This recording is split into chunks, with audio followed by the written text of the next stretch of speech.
dat er nog altijd zoveel Friesk praat en schreeuwen wordt, is voor een belangrijk pad te tanken aan Douwe Kalma.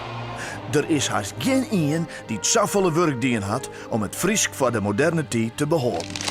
Hij richtte zijn eigen Frieske club op, de Jong Frieske Mingenskip. Schreeuwde dichten en toneelstukken, stichtte verschillende Frieske tijdschriften en organiseerde alle jaar bijeenkomsten en andere activiteiten om het Friesk onder de aandacht te brengen. En om er een creëze taal van te maken om verhalen en gedichten in te schreeuwen. In de eerste helft van de 19e eeuw is in Friesland een nationalistische beweging ontstaan. Een groep mensen die het druk maakt om de eigen Frieske taal en cultuur. Het binnen vooral mensen uit de hegere lagen van de bevolking die het hiermee dwaande houden.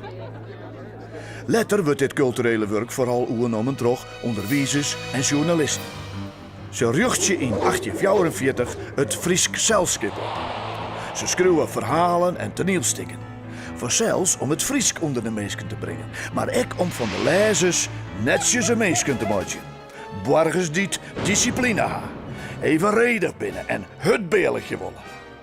Het werk van het Friesk Selskip wordt ook wel volksskruwerij nemen. Douwe Kalma, een boerenzoon uit Boksem, mat van die volksskruwerij niet ha. Douwe gaat naar het gymnasium in Snits en leest het werk van de tachtigers. Een nieuwe beweging van Nederlandse dichters die haar poëzie gewoon zo mooi mogelijk schreeuwen willen, zonder allegaar opvoedkundige boodskappen erin te verstoppen. Dat is wat Douwe Kalma ook wil. Hij is een gevoelige jongen en als hij begint te schreeuwen, gaat dat vooral over zijn gevoelsleven. Hij richt het ook de Jong Frieske Mingenskip op. Een jeugdbeweging die hem dwaande houdt met het schreeuwen van literatuur en het bestuderen van bekende buitenlandse boeken. Dat laatste is belangrijk, vindt Kalma. Want Friesland moet hem net opsluiten in zijn eigen provincie, maar de feest is zetten naar andere landen en culturen. Friesland en de vrouw. Dat is het credo van Douwe Kalma. En zo betekent het een en uit andere idee om het Friesk te verheffen naar een heger plan. Hij organiseert het simmerkampen naar de Waadeilanden om daar buitenlandse literatuur te bestuderen, toneelstukken te spelen en Frieske liederen te zingen. Kalma begint een Friestalig tijdschrift voor en oerskruwers. Hij richt het de aanvoek op dat mensen goed Fries schreeuwen en praten leren kennen. Hij schreeuwt als eerste een universitair proefschrift in het Friesk. Hij zet het belangrijkste werk van de grote Engelse toneelschreeuwer William Shakespeare oer in het Friesk. En bedenkt nog allerlei oorzaken. Maar Douwe Kalma wil ook een echte lieder wezen. En dat slag het minder. Hij verhoort het zo vaak van politieke richting dat hij de mensen net achter zijn denkbeelden krijgt.